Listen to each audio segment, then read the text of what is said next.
A continuación, Noticiero Telesucesos. Clasificación A.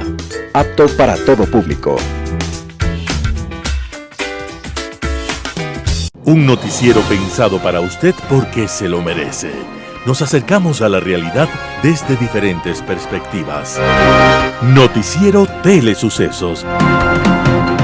Primera parte del Noticiero Telesucesos con las noticias más importantes del día.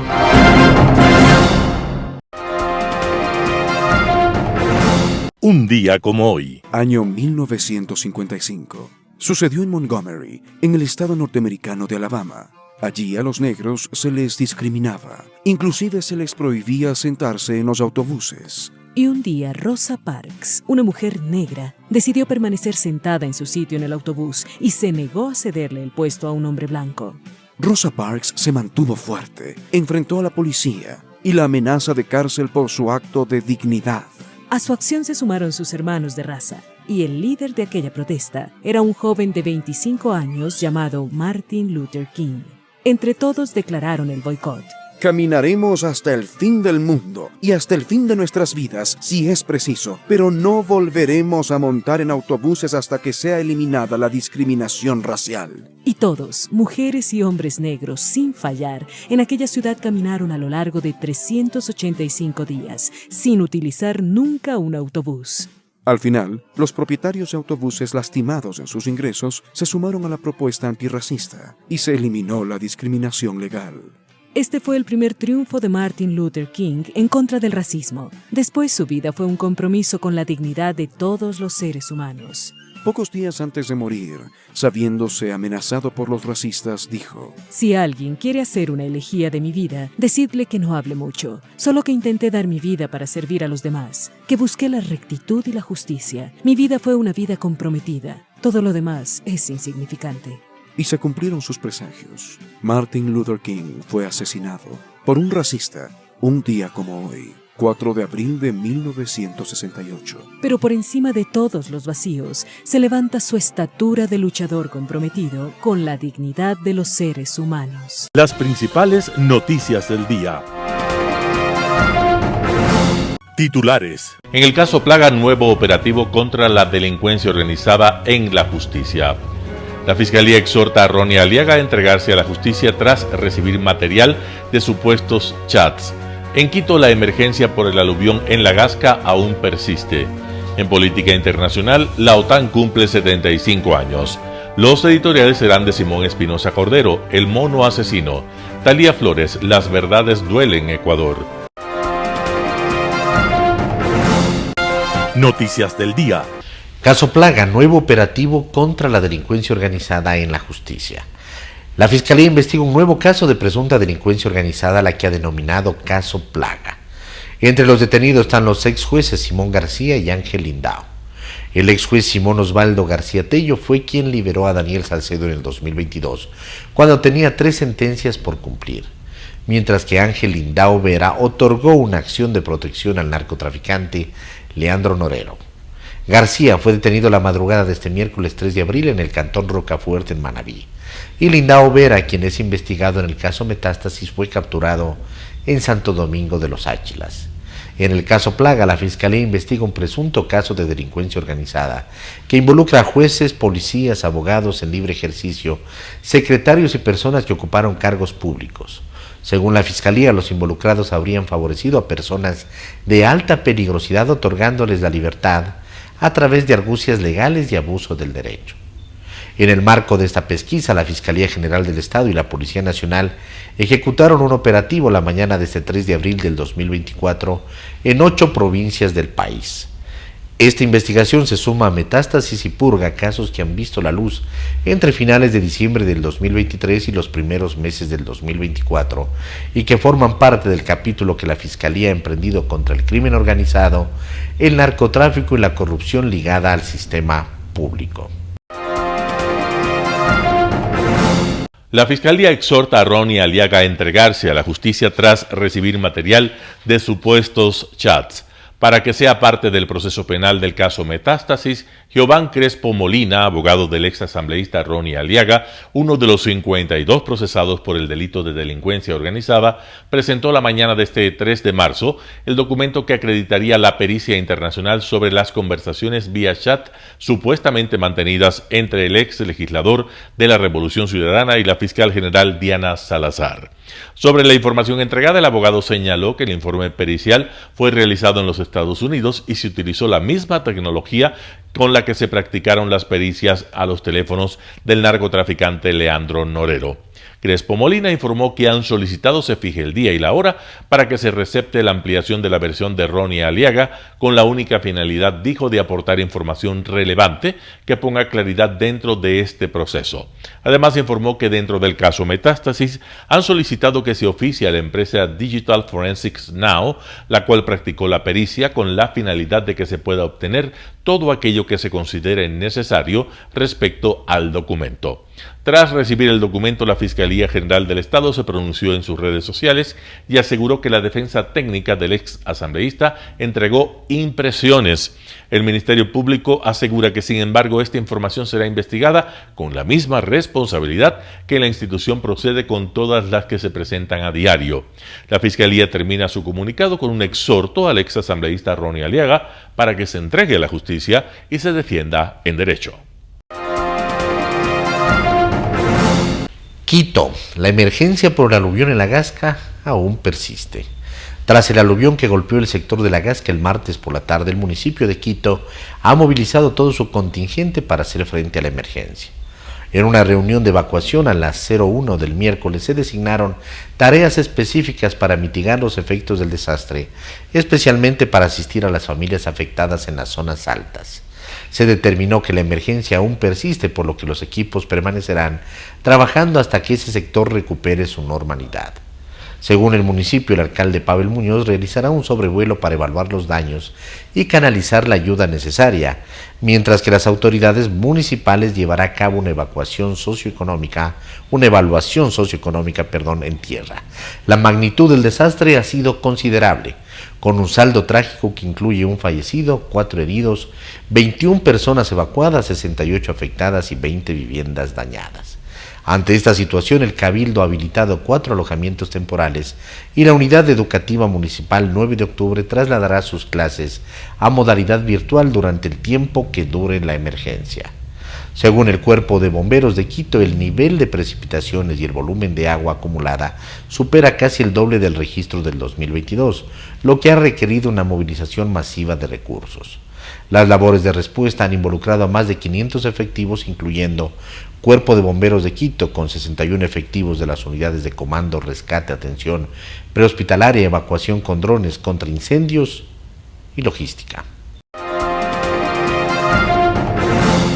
Entrevista del día.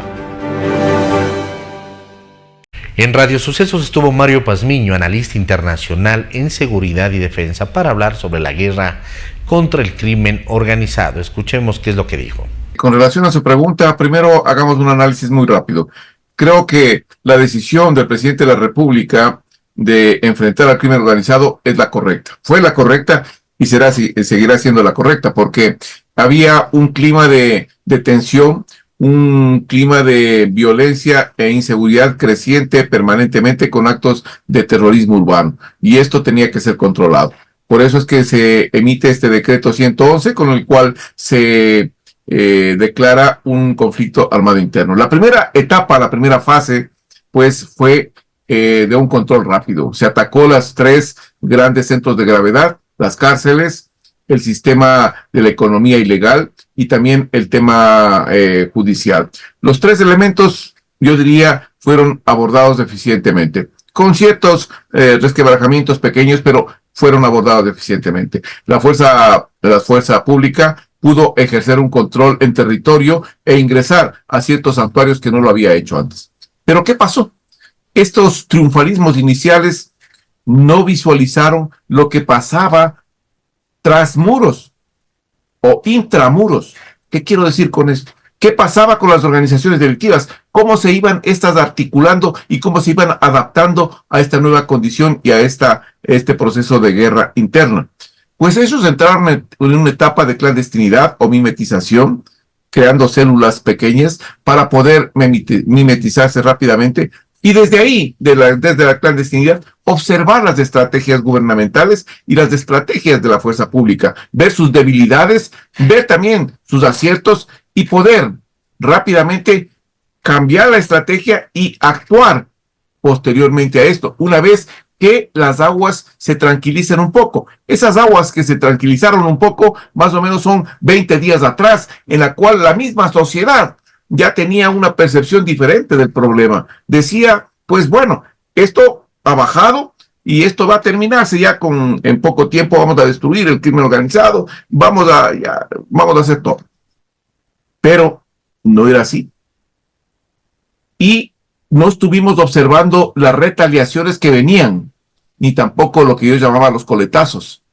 2 días atrás estuve en una entrevista en Colombia justo con la pregunta esta, y el analista decía lo siguiente: las repercusiones del crimen organizado que van a aplicarse en Ecuador van a ser sumamente graves, porque a ninguna organización delictiva le interesa, o más bien dicho, acepta perder más o menos unos 3.000 millones de dólares. Pues. A nadie le interesa esa cosa. Y habían sido desplazados de sus territorios controlados, los santuarios donde ejercían una gobernanza criminal. Por lo tanto, retornar a esos tenía que hacerlo con una fuerza para que la ciudadanía, las instituciones de seguridad y el mismo Estado comprendan que el crimen organizado no es que vino de paso por Ecuador, vino a quedarse. Y por eso han pasado 3 décadas en un proceso de penetración permanente de las estructuras gubernamentales, de las estructuras judiciales, de las estructuras de control, del sistema financiero y del sistema de la sociedad ecuatoriana. Eso lo demuestran los diferentes casos que se están abordando al momento. Caso Metástasis, caso Purga y otro caso que acaba de salir hace unos minutos atrás. El caso de La Plaga, justamente, La Plaga. está en este momento, se está dando a conocer con la detención de una serie de policías, jueces, exfuncionarios públicos, abogados en libre ejercicio. Ya vamos a dar a conocer en detalle esta información que es del día de hoy. Pero, coronel, entonces, pecado del gobierno, pecado del Estado haber perdido de vista las características funcionales de las mafias, es decir, un enemigo zigzagueante que no da la cara o que más bien muestra sus 1000 caras, una suerte de hidra, le corta una cabeza y crecen 2 más. Es correcto, pero ¿dónde estaba la falla? La falla está en que no teníamos una anticipación estratégica. ¿Quién genera la anticipación estratégica? El CIES. El CIES es el que tiene que proporcionarle todos estos elementos. Por eso es que el presidente de la República últimamente, y yo creo que toma la decisión no acertada de convocar y crear un comité de crisis pequeño, un comité de crisis petit, para que le siga asesorando sobre las acciones de seguridad que están planteando. Pero no observa que tiene una estructura mucho más grande de asesoramiento, que es el COSEPE, y que le puede proporcionar toda esta información, con mayores detalles. Y los mismos integrantes del COSEPE están formando este comité petit para asesorar al presidente de la República. Hay una duplicidad de funciones ahí y yo creo que eso está mal. ¿Qué es lo que tiene que hacer el presidente de la República? Lo que tiene que hacer el presidente de la República es convocar en forma permanente al COSEPE. De esa manera tiene un flujo de información y un flujo de análisis, al minuto para cualquier situación de seguridad. Yanina Mondino, consultora política, estuvo en Radio Sucesos. Hizo una percepción y análisis de la próxima consulta popular. Veamos la nota. Bueno, hay que recordar que las encuestas o los análisis de opinión son una foto del momento, ¿no? Por eso hace 1 mes, 2 meses atrás, quizás veíamos la foto de un presidente con una popularidad que rondaba el 80%, una gran aprobación de su gestión. Como bien mencionas, en los últimos días, diría que en las últimas 2-3 semanas, hay un repunte en los casos de violencia, sobre todo en la costa. Eso lleva a que la percepción de inseguridad en la ciudadanía, por supuesto, vuelva a crecer. Y ahí quiero hacer un pequeño paréntesis. Es importante pensar, y hace quizás 30 días, un importante consultor del Ecuador mencionaba que cuando se hablaba sobre la aprobación de la gestión del presidente en términos de inseguridad, se aprobaba, pero cuando se pensaba o se preguntaba si esto podría sostenerse a corto y mediano plazo, es decir, si creían que la situación de seguridad iba a mejorar, los ecuatorianos respondían en su mayoría que no. ¿Qué quiere decir esto? Que era muy corto el optimismo o la percepción de que la situación estaba mejorando porque estamos en condiciones estructurales muy complejas a nivel de seguridad. A nivel de económico también. Recordemos que el segundo tema más importante para los ecuatorianos a la hora de decidir su voto en las elecciones pasadas fue justamente la situación económica del país. Seguridad más economía son una fórmula para que, frente a la falta de ciertos resultados que puedan mantenerse estable, comience a erosionarse o comience a sentirse que la popularidad o la aprobación del gobierno está bajando. Hay fotos, hay encuestas, hay análisis de opinión pública de otras encuestadores que nos dicen que ha bajado entre 11 y 15 puntos en los últimos 20 días. Es fundamental, y con esto cierro la idea, pensar que a medida que nos acerquemos al día de la consulta popular, tendremos más información de las casas encuestadoras, sobre todo en relación a la aprobación de la consulta, porque recordarás que en el Ecuador también cada vez que hay una consulta hay un referendo a la imagen presidencial. Ahora, en cuanto a la consulta popular, se empieza ya a configurar la oposición a las preguntas de una manera más clara y bulliciosa, digámoslo así, que la defensa de la consulta popular. Yo no he visto en el gobierno una persona que haya sido designada para defender la consulta popular, para hablar de la consulta popular, para hacer vocería defendiendo el sí en la consulta, pidiendo el voto por el sí en la consulta popular. Hay otros partidos políticos que se han inscrito para apoyar la consulta popular, pero suena más la opinión de Leonidas Issa, la opinión del correísmo, y ahora el presidente parece poner en la otra esquina de la oposición a la consulta a la delincuencia. El presidente dice, el crimen organizado se opone claramente a la consulta. Entonces ahí lo que lamentablemente tenemos que esperar es además violencia.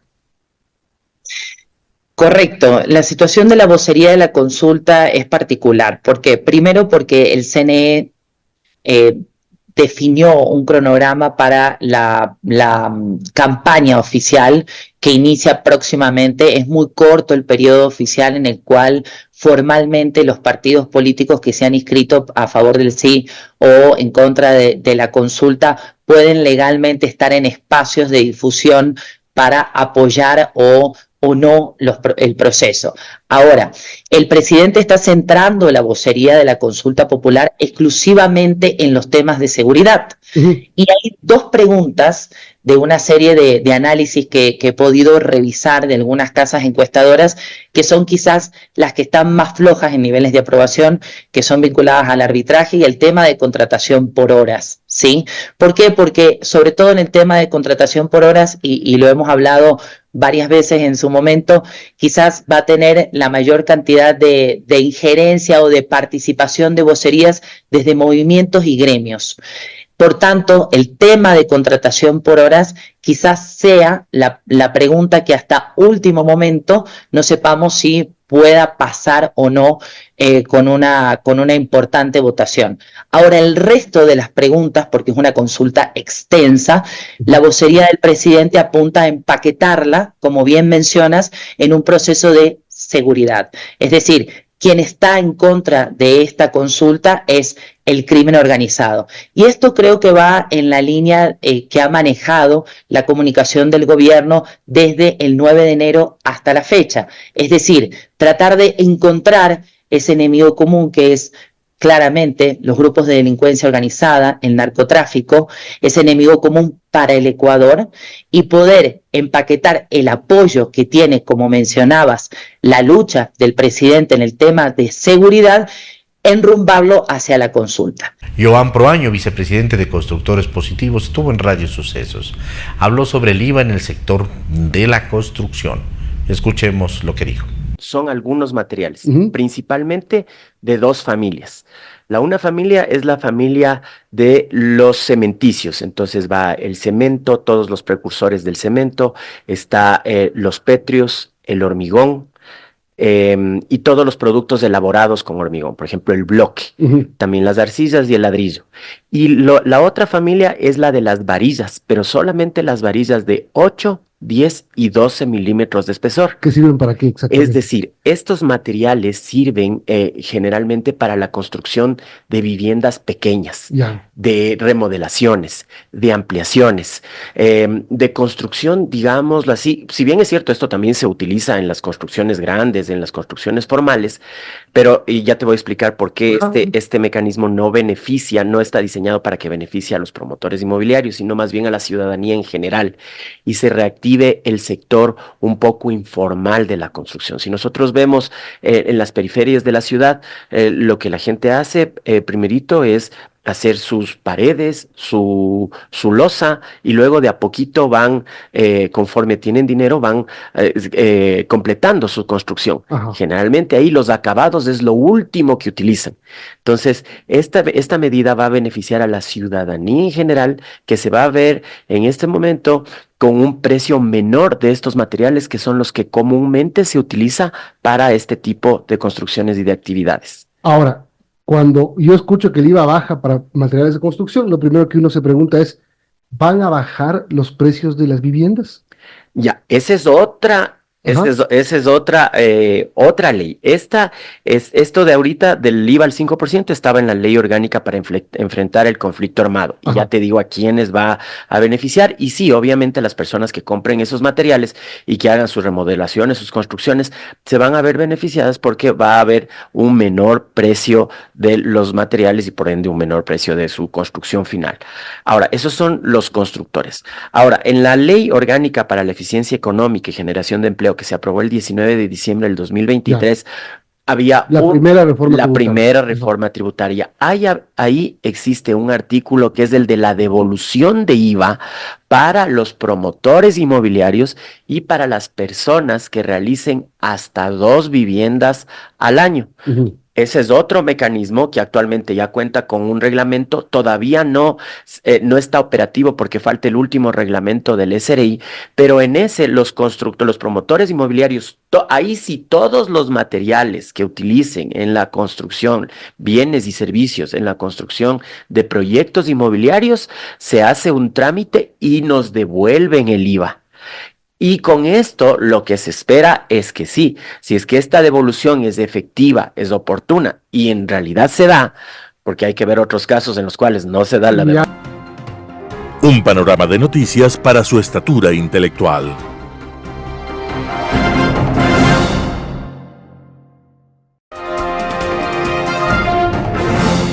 Global Hoy con Alan Catey. La OTAN cumple 75 años. La llamada Alianza Atlántica, la Organización del Tratado del Atlántico Norte, abreviada a sus siglas OTAN, es hoy la alianza militar más antigua del mundo y la única integrada solo por estados democráticos. El próximo 4 de este mes se recuerda el 75 aniversario de su establecimiento en un 1949 que vivía unas condiciones sumamente diferentes a las que se viven hoy. Apenas 4 años antes, en mayo de 1945, había concluido la Segunda Guerra Mundial en el teatro europeo con la rendición de un Reich reducido a escombros, ocupado por las fuerzas vencedoras y partido en 4 sectores a ser administrados por los Estados Unidos, la Unión Soviética, la Gran Bretaña y Francia.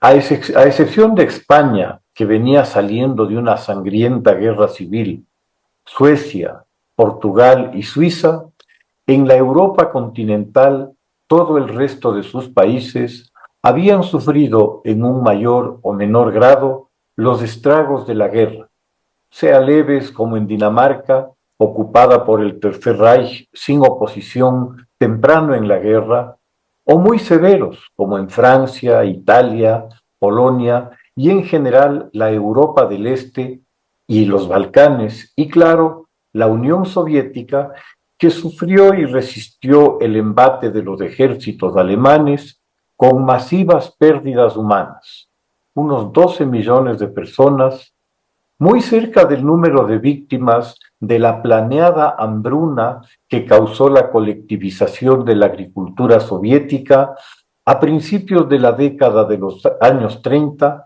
y que produjo unos 8 millones de muertos en Ucrania, en el genocidio al que se le ha llamado el Holodomor, el genocidio del hambre intencionalmente causado por Stalin, y también la destrucción de las infraestructuras rusas a una escala equivalente desde junio de 1940 hasta fines de 1944. Para Alemania, la guerra le pasó una factura muy elevada, con casi 4 millones de muertos y desaparecidos, y con muchas de sus ciudades reducidas a escombros, al igual que sus industrias, por la guerra aérea y la campaña militar en su territorio hasta su rendición final. Para 1949 apenas estaba iniciando una lenta recuperación, pero la situación era de manera general muy precaria. La producción agrícola era insuficiente para la demanda, lo que obligaba a grandes importaciones desde Estados Unidos y Argentina, que aportaron su gran capacidad productiva para paliar en algo la penuria alimentaria europea. El escenario de la posguerra era sombrío, lo que favorecía las políticas soviéticas, que se hallaba representada por fuertes partidos comunistas en Francia e Italia en especial, y en los países del este europeo ocupados por la Unión Soviética y convertidos prácticamente en una suerte de colonias en las que se impusieron a la fuerza los partidos comunistas fieles a la Unión Soviética.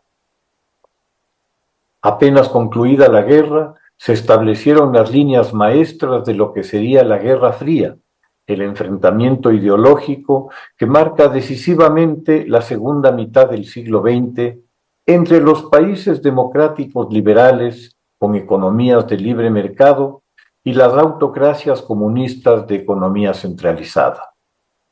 Acertadamente, Estados Unidos comprende la necesidad urgente de relanzar la economía europea como único camino para detener el avance del comunismo, pues correctamente evalúa que las políticas liberales, por su naturaleza, generarán riqueza y bienestar en la población que se alejará de los cantos de sirena de un sistema cuya mayor capacidad era, entonces como ahora, el generar miseria y convencer a la vez, por medio de una hábil propaganda, que todo estaba bien y que del otro lado se morían de hambre o poco menos.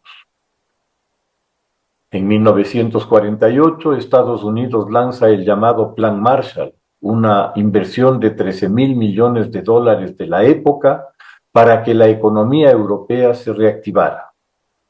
En un corto periodo así sucede y en 12 años la Unión Europea, la Europa Occidental, que luego devendrá en la Unión Europea, está de nuevo en marcha hacia sus estados de bienestar construidos por la generación que salió de la guerra, traumada por la destrucción y la pérdida de millones de vidas.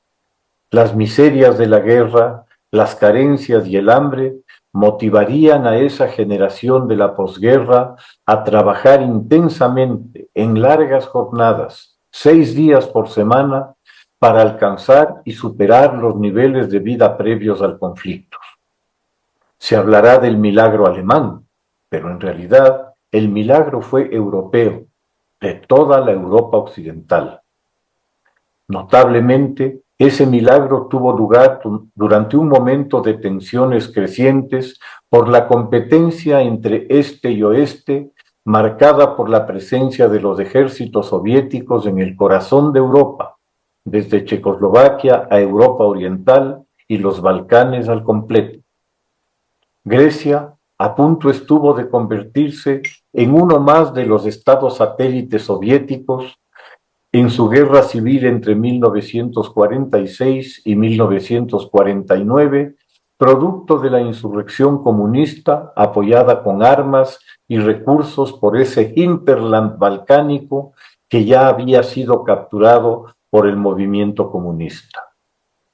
En efecto, el conflicto griego es la primera batalla de la Guerra Fría, y el que haya concluido con la victoria democrática detuvo al imperialismo soviético y logró que se equilibre la geopolítica balcánica hasta la ruptura entre Yugoslavia y la Unión Soviética, cuando el mariscal Tito resolvió desmarcarse del opresivo abrazo del oso soviético y buscar una tercera vía que llevaría más adelante, con la descolonización africana y asiática y el final de los imperios coloniales europeos, al que se llamará Movimiento de los No Alineados, como alternativa al alineamiento este-oeste. La Unión Soviética utilizó su presencia militar en todo el este europeo como palanca de poder para imponer su sistema, pues en efecto nunca se desmovilizó tras la victoria. Esta presencia, a la que se unió muy pronto su capacidad para la producción de armamento nuclear, puso al continente europeo bajo la amenaza de un chantaje militar, convencional y nuclear que la dejaba a merced de las decisiones y hasta de las imposiciones soviéticas. Para todos los fines prácticos, entre las fuerzas soviéticas y el Canal de la Mancha, no existía ninguna fuerza capaz de detenerlas en caso de una escalada militar. En ese momento, tan solo la disuasión nuclear norteamericana era lo que detenía a la Unión Soviética. Esta situación, que implicaba una peligrosa inflexibilidad en las opciones estratégicas, fue el catalizador para que en el mes de abril de 1949 se creara la OTAN, una alianza militar basada en el compromiso de que un ataque contra uno cualquiera de ellos fuera respondido por todos. La necesidad de equilibrar en algo la preponderancia militar de la Unión Soviética daría lugar a la reconstitución de las fuerzas militares europeas, en particular a la creación de una fuerza armada alemana a pesar de los temores y recelos de la época. La OTAN se reveló como un invaluable factor de estabilidad durante lo más intenso de la Guerra Fría, evitando los conflictos armados que sí se dieron en el marco de esta en la periferia, como sería el caso de la Guerra de Corea, la de Vietnam y las guerras de independencia africanas, que pasarían a ser el escenario bélico de las ideologías que se enfrentaban. El episodio del bloqueo de Berlín entre 1948 y 1949, un chantaje que la Unión Soviética quiso imponer a sus antiguos aliados para quedarse con Berlín, reduciéndola por hambre, puso en claro el verdadero alcance de las intenciones soviéticas y sería factor determinante en la creación de la OTAN. El fracaso del bloqueo por la capacidad de la aviación norteamericana y británica para el abastecimiento diario de 2 millones de personas durante casi todo un año, tomadas como rehenes por un Estado totalitario, todavía conducido por uno de los peores criminales de la historia, Stalin, marcaría un punto de inflexión decisivo para la historia europea y mundial. Muchas gracias. Editorial. El mono asesino, artículo de Simón Espinosa Cordero. Empecemos por desambiguar el título de esta columna. No nos referimos aquí a quienes cariñosamente en la geografía del afecto llamamos ñaños monos. Tratamos más bien de exponer una hipótesis de hace 71 años, nadita agradable.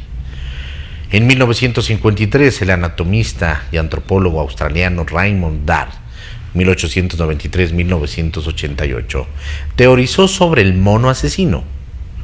Planteó la hipótesis de que la evolución humana empezaba cuando nuestros primeros antepasados, los simios superiores, aprendieron a matar. Hallaron que una forma de sobrevivir era deshacerse de sus presas o de sus iguales. Dart postula que los rasgos de violencia y los instintos agresivos del ser humano son herencia de esa línea depredadora que se impuso implacable sobre los de su misma especie.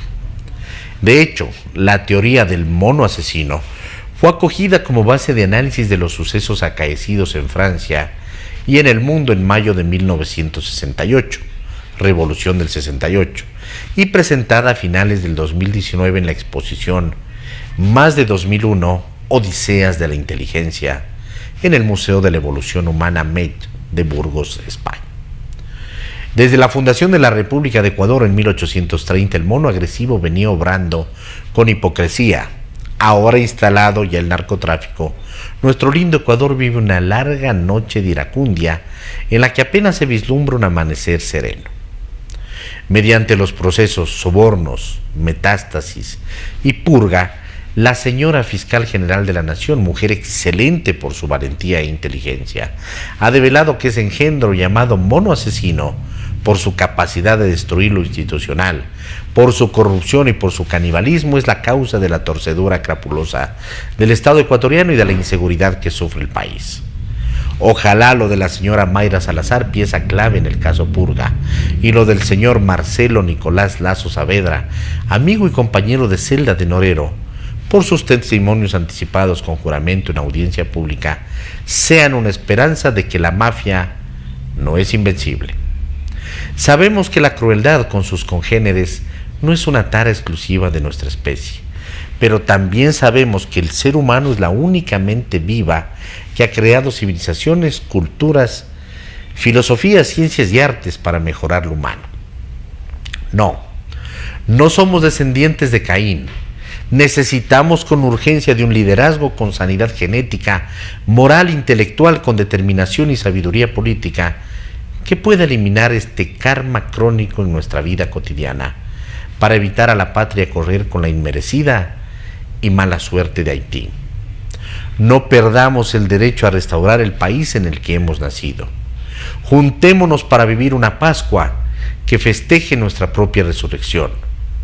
Patria, tierra sagrada. Artículo de Simón Espinosa Cordero.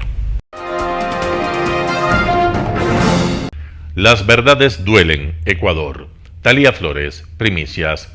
Las imágenes del expresidente del Consejo de la Judicatura, Wilman Terán, tomado del brazo de alias Invisible, narcoterrorista de los Lobos y presunto mentalizador del asesinato de Fernando Villavicencio, mientras era conducido a La Roca el sábado 30 de marzo. Y la del ex asambleísta Pablo Muentes, con chaleco antibalas y casco, ingresando a la misma prisión el domingo 31, deberían servir de escarmiento para disuadir a quienes intenten involucrarse con el crimen organizado sin intuir el fin que pudieran tener.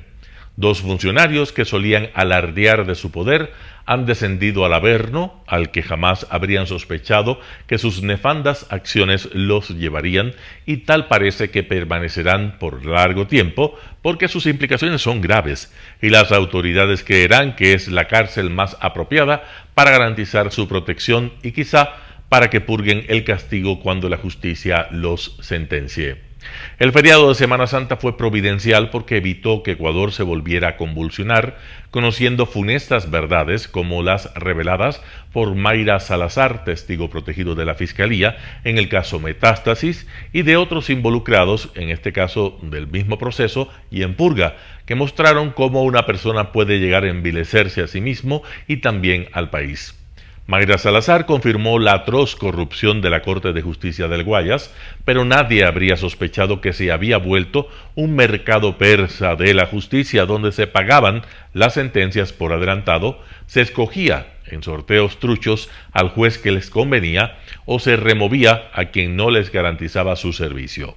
Tampoco nadie habría imaginado que la operadora fuese la propia expresidenta de la Corte, Fabiola Gallardo, cogobernando con el ex asambleísta social cristiano Pablo Muentes, quien consiguió amañar fallos para obligar al Banco del Pacífico a pagarle $4 millones como reparación integral, convertirse en terrateniente y persecutor de quienes intentaban frenar sus desafueros. Que la mayoría del Consejo de la Judicatura, órgano disciplinario de la justicia, presidido por Terán e integrado por los vocales Javier Muñoz y Maribel Barreno, se reuniera en la casa de Muentes en Mocolí, produce vértigo de solo suponer lo que tramaban. Los casos Metástasis y Purga reflejan el grado más bajo al que la condición humana puede ser arrastrada por mantener el poder y acumular riquezas.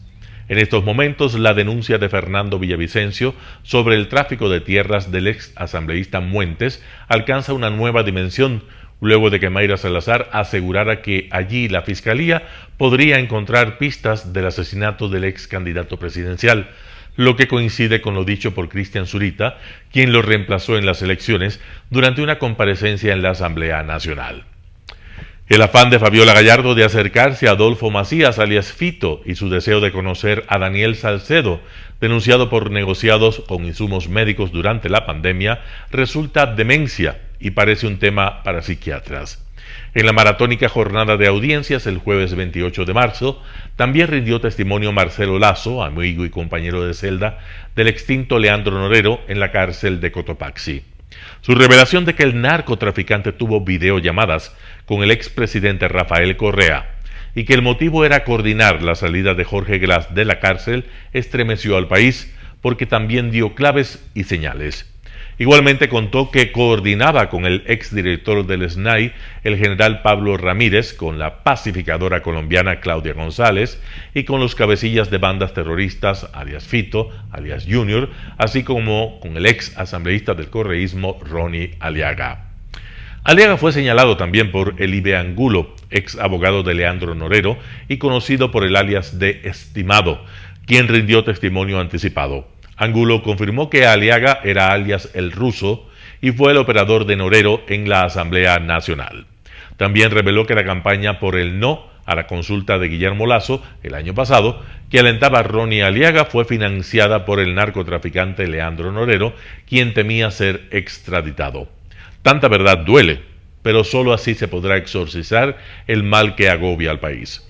La trama de corrupción política, judicial, policial y carcelaria del Ecuador rebasa todas las predicciones sobre la penetración del narco en las instituciones del Estado. La política ecuatoriana parece un cenagal. De las entrañas del llamado primer poder del Estado, la Asamblea Nacional, han salido dos nombres de quienes han sido señalados como operadores políticos del crimen organizado. Los dos representan a organizaciones políticas que tienen fuerza electoral en el país. Que no se haya escuchado reacciones de asombro de los legisladores podría significar que o conocían lo que el pueblo ignoraba, o aún así no decían nada, o no están dispuestos a luchar para cambiar la espantosa realidad del país. Para la sociedad, en cambio, el gran desafío es buscar la manera de desmontar las organizaciones criminales que buscan socavar el poder del Estado para moverse a sus anchas, cuando han corrompido instituciones esenciales como la justicia y la legislatura.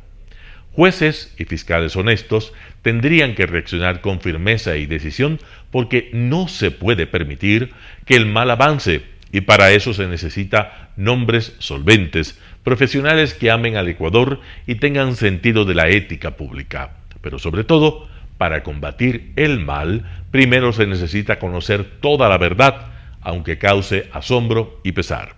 Algo así dijo Albert Camus cuando fue difamado por repudiar el estalinismo. No necesitamos esperanza, solo la verdad. Talia Flores, Primicias. Noticias internacionales. Un fuerte terremoto sacude Taiwán y activa una alerta de tsunami en Japón y Filipinas. Al menos 9 muertos, cientos de heridos y enormes daños en Taiwán debido a un terremoto de magnitud 7,4 grados en la escala de Richter.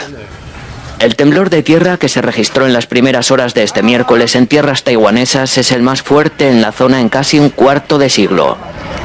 El seísmo dejó numerosas víctimas en el condado de Hualien, donde la estructura de muchos edificios quedó gravemente dañada.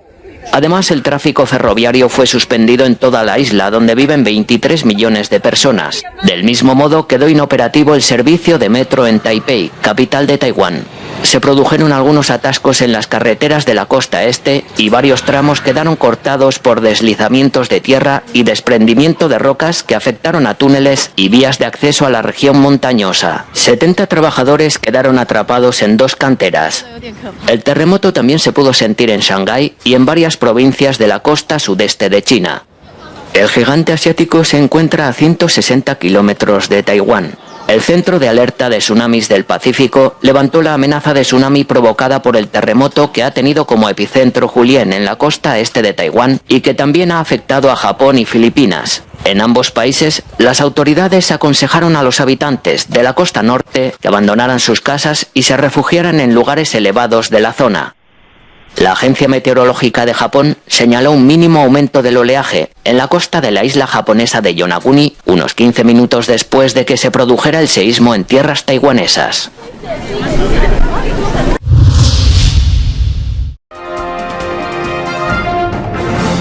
Cierra icónico Hotel Tropicana en Las Vegas. Residentes locales y turistas se congregaron para tomarse las últimas fotos frente al Tropicana.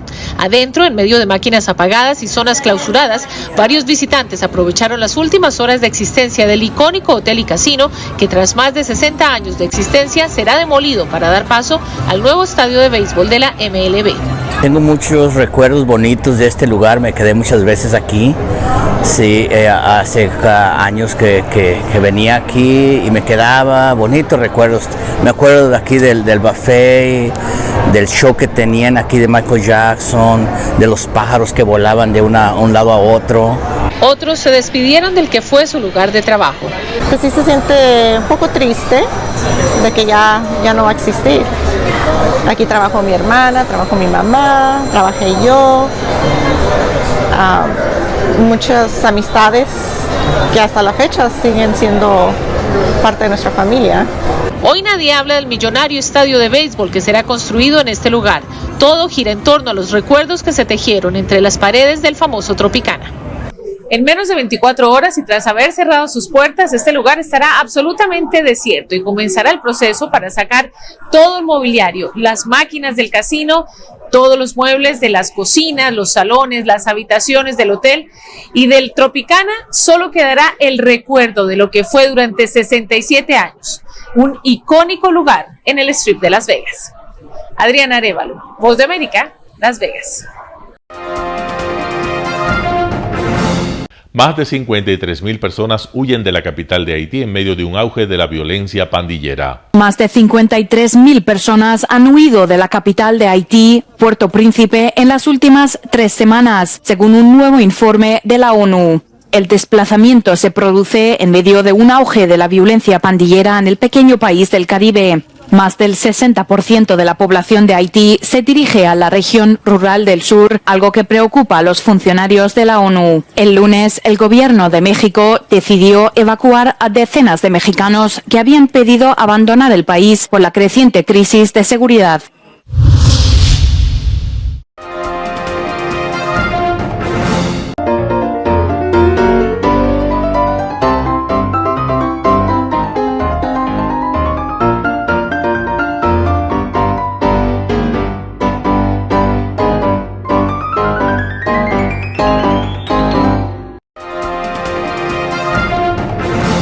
Telesucesos Sports. Deportes, deportes, deportes. Todas las tardes, 4 horas de lunes a miércoles, de 14 a 17 horas. Los jueves y viernes, 6 horas, de 12 a 20 horas. Desde Arena Telesucesos. Transmisiones en vivo, siempre Ecuavoley. Y luego, deportes para recordar. Todas las tardes, deportes en Telesucesos Sports, bajo la dirección del arquitecto David López. La visión objetiva de quien vive el deporte. Sucesos deportivos, visión de un equipo de opinión joven de comunicadores. Telesucesos, llegamos con nuestra señal a los sectores populares de nuestra ciudad. Quienes no tienen televisión por suscripción atenderán nuestra señal sin costo en Canal 29 UHF Telesucesos. Siempre ecuatorianos, resaltamos nuestra identidad. El básquet, esgrima, tenis de mesa, taekwondo, box y muchos deportes más en Telesucesos Sport, sin costo desde la comodidad de su hogar en Telesucesos Canal 29. Arena Telesucesos es una importante y funcional edificación cubierta dispuesta para la práctica y desarrollo de eventos del Ecuavóley. La transmisión de Telesucesos se podrá sintonizar además a través de Claro TV Canal 43, TV Cable Canal 73 y en redes sociales Facebook Live Telesucesos Quito y YouTube Telesucesos HD. Si deseas asistir a los encuentros en vivo de Ecuavóley, comunícate con nosotros a los números de teléfono 2021-224 o al 0989-973-725. Ven con tu familia y amigos a vivir la emoción del Ecuavóley. Emoción sin límites los días jueves y viernes desde la comodidad de su hogar. Resaltamos nuestra identidad como ecuatorianos iniciando transmisiones en Telesucesos del Ecuavóley, que representa, luego del fútbol, el deporte más popular de nuestro país y el que practican los ecuatorianos residentes en muchos países del mundo. Nuestra señal será transmitida en directo por televisión abierta en la ciudad de Quito y a través de las redes sociales a todo el país, así que llegará a Estados Unidos, España e Italia, creando a través del Ecuavóley un nexo fraterno entre ecuatorianos y entre los inmigrantes de nuestro país. Anuncie en Telesucesos Sport y llegue con nosotros a lo más importante del deporte popular. Arena Telesucesos es el escenario en donde el deporte tiene vida. Nuestros invitados y jugadores están en la cancha junto a usted y como nunca antes en la pantalla de su televisor, acercándole a un espectáculo inolvidable de luz, color y fiesta. Por fin usted encuentra el deporte que practica y que nunca es transmitido ni considerado por otros medios de comunicación con la importancia que nosotros le damos. El Ecuavóley es el gran protagonista en una cancha con todos los estándares y comodidad para su práctica. Es el único deporte ecuatoriano con partida de nacimiento ecuatoriana. Somos inéditos, nos acercamos al deporte popular de nuestra gente que comparte nuestros esfuerzos. Telesucesos, con sus transmisiones, jerarquizará esta práctica deportiva, convocando importantes competencias de Ecuavóley dentro y fuera del Ecuador. Llegando con deportes no atendidos por los medios de comunicación que han concentrado su acción en el fútbol. El tenis, box, golf, racquetball llegarán a su pantalla de televisión en tiempo real a través de Canal 29 UHF, competencias que podrán ser atendidas a través de Facebook, YouTube y vivir los encuentros deportivos en directo y en tiempo real. Esté atento a nuestros horarios especiales de transmisión los fines de semana y feriados. Usted y su familia disfrutarán desde la comodidad de su hogar de las emociones del Ecuavóley, deporte tan nuestro. Somos inéditos y para ello disponemos de un escenario cubierto propio, Arena Telesucesos, desde donde transmitimos nuestros encuentros masculinos y femeninos de este deporte. Simple y gratuito. Llama a nuestros números de contacto 2021-224 o al 0989-973-725 y regístrate como invitado especial para nuestros eventos en vivo. Arena Telesucesos, el escenario cubierto para la práctica del deporte 100% ecuatoriano, el Ecuavóley. Telesucesos es un canal de televisión que incorpora a su programación manifestaciones culturales y deportivas que marcan la identidad de nuestro país. Consideramos que el Ecuavóley es una manifestación deportiva con partida de nacimiento popular y nombre propio ecuatoriano. Arena Telesucesos, funcional espacio cubierto para la práctica y desarrollo del deporte. Arena Telesucesos, el escenario para campeones. Arena Telesucesos atiende deportes de su preferencia: básquetbol, tenis de mesa, esgrima, taekwondo, fútbol sala, box, halterofilia. ¿Cómo llegar? Nuestras instalaciones se encuentran en el norte de la ciudad, en un sector de gran crecimiento y desarrollo urbano al que se accede a través de la vía E35, más conocida como la Avenida Panamericana Norte. Desde el centro comercial El Portal, a 2 kilómetros a la derecha, se encuentra la calle García Moreno, antiguo camino a Llano Grande, una arteria en la que se desarrollan dinámicos comercios. Junto al centro comercial Ciudad Alegría, a 100 metros, hemos llegado a nuestras instalaciones, Arena Telesucesos, la cancha del Ecuavoley. Por fin tiene usted un espacio de difusión de su deporte preferido. Telesucesos, el canal de televisión siempre inédito. El noticiero Telesucesos es retransmitido de lunes a viernes a las 7 horas por Radio Planeta Sur 106.1 FM de la ciudad de Loja. Noticiero Telesucesos.